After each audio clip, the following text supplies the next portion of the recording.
Model state. Model state ওই গুজরাটের মতো মডেল নয়।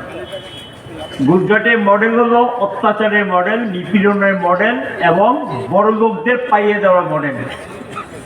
মুষ্টিমেয় কিছু লোকের আর্থিক ক্ষমতা খুব ঊর্ধ্বে তুলে দাও আর সাধারণ মানুষের আর্থিক ক্ষমতা কমিয়ে দাও। সাধারণত এটা অ্যাভারেজ হয়,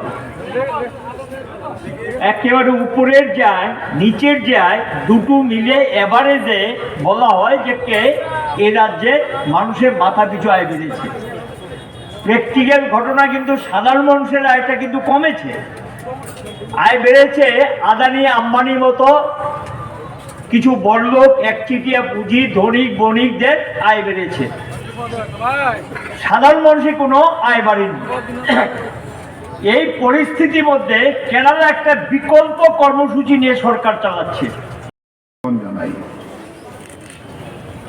সারা দেশে এই তিনটি সংগঠন, এখানে ত্রিপুরার কৃষকদের দুটি সংগঠন, কৃষক সভা এবং গণমুক্তি পরিষদ।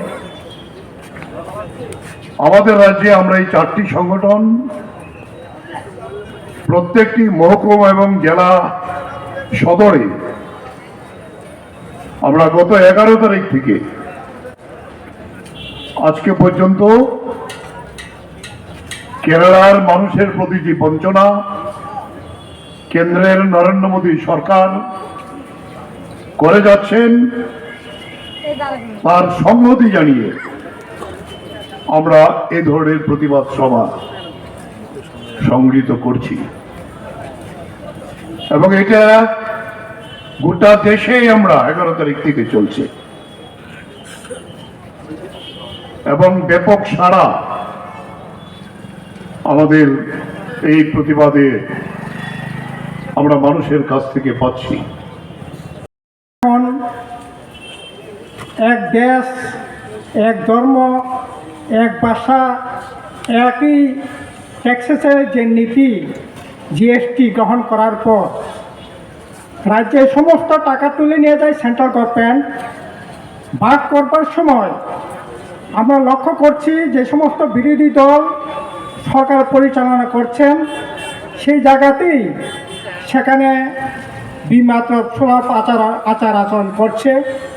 আর বিশেষ করে বামপন্থী যেখানে আছে সেখানে তো আরও ভয়ঙ্করভাবে সেই আক্রমণ আমরা করতে দেখেছি। আমাদের রাজ্যে যখন বামফ্রন্ট সরকার ছিল তখনও আমরা দেখেছি।